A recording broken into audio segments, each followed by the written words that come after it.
Ուրեմն մոտ 5 ամիս առաջ քաղաքապետարանի բյուջեի հաշվին դուք պարոն Ավինյան գնացիք Լոս Անջելես ըստ պայմանագրի ձեր թռիչքի տոմսը եղել է business class եւ արժեցել մոտ $20,000 Հետո աղմուկ բարձրացավ թե ինչու business class-ի տոմսը որ իրականում կարժի $4,000 4-ից $5,000 ինչու է քաղաքապետարանը մուծել $20,000 Այդ աղմուկը զսպելու համար դուք ասեցիք ձեր գրպանից վերադարձրել եք $20,000 Հիմա ես մեն պարզել, այստեղ երկու տարբերակ կարող է եղածելներ եւ խնդրեմ պարզեք որն է եղել։ Առաջի տարբերակը որ իրականում business class-ի գինը որ $5,000 է, մի հոգի $15,000 ատկատ է ստացել եւ արդյոք դուք այդ $15,000 ատկատը վերցրեք, մի հատ $5,000 ավելացրեք վրան ու վերադարձրեք $20,000 քաղաքապետարանի բյուջե, թե երկրորդ տարբերակն է եղել, որտեղ իրականում business class-ը չեք թրել եւ first class, առաջին դասի տոմսով եք թրել, որը հնարավոր է $20,000 արժենա, որտեղ այնտեղ խավիար ու, չգիտեմ, մաղճակալա, չգիտեմ, pedicure, pedicure են անում դուք ավելի լավ կիմանաք, այդ տոմսով եք թրել եւ աղմուկը զսպելու համար $20,000 ձեր գրպանից տվել եք, բայց ձեր աշխատավարձը տարեկան $30,000-32,000 է։ Հիմա ո՞նց եք ձեր տարեկան աշխատավարձից կեսից ավելի վերցել ու մուծել այս $20,000 տոմսը։ Խնդրում եմ պարզեք, մերսի։ Շնորհակալ եմ, պարոն Զարուկյան, անկեղծ ասած ինձ առհասարակ երբևէ manicure եւ pedicure չեն արել, ոչ ինքնաթիռում, ոչ էլ առհասարակ, բայց պարոն Զարուկյան, ասեմ հետեւյալը։ Նախ ինչ վերաբերում է թե ոնց են վերադարձրել պարոն Զարուկյան դուք կարող եք օրինակ 2017 թվականից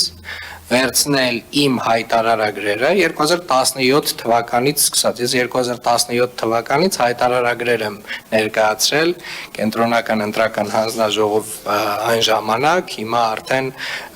կոռուպցիայի կանխարգելման հանձնաժողով եւ կարծում եմ հենց այդ հայտարարագրերը բացեք տեսնեք բովանդակությունը ձեր վերջին հարցի պատասխանը կստանաք սա մեկ երկրորդը ինչ վերաբերում է տոմսի գնին տոմսի գինը պայմանավորված է եղել բարձր գինը պայմանավորված է եղել ժամկետով այսինքն վերջին թռիչքից մի 2 օր առաջ է տոմսը գնվել եւ դա եղել է տարբեր պատճառներով այսինքն տարբեր ձգձգումների պատճառներով եւ հիմնական պատճառը որ տոմսի գինը բարձր է եղել հենց վերջին պահին գնումն է եղել պարոն Զարուկյան եւ ես ուզում եմ հատուկ շեշտել որ այո ես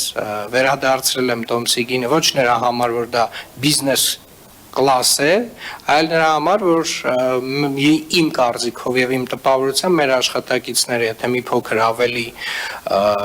լավ աշխատեին այդ ուղղությամբ, այդ տոմսի գինը այդքան չէր լինի, ավելի էականորեն ավելի նվազ գին կունենար եւ էականորեն ավելի քիչ կլիներ այդ տոմսի գինը քաղաքապետարանի բյուջեի հաշվին, բայց հիմա կարծում եմ մտահոգվելու որևէ հարց չունեք, քանի որ ամբողջությամբ այդ գումարը ես վերադարձրել եմ։ Արձագանք Կասկածակները չեն վերանում, նույնիսկ եթե 1-2 օր առաջ ես փորձեցի Qatar Airlines-ով business class-ի տոմս գնել, 1 օր առաջ էլ նույնիսկ $5,500 չի գերազանցում, անհնար է $20,000 լինել եւ այն փաստ որ ոչ ոքի չի պատժվել, որտեղ իրականում business class-ը երբեք չի կարող $20,000 լինել։ Այս կասկածանները չեն վերացել եւ այս մնում է ձեր վարկանիշի վրա։ Եղավ։ Պարոն Զարուկյան, նախ պատժվել է, երկու հոգի մեր աշխատակիցներից ստացել են նկատողություն եւ երկրորդն էլ անկեղծ ասած, եթե կասկածներ ունեք, կարող եք հավելյալ հարցում անել բոլոր փաստաթղթերը ստանալ եւ տեսնել, որ դա հենց այն է, ինչ կա։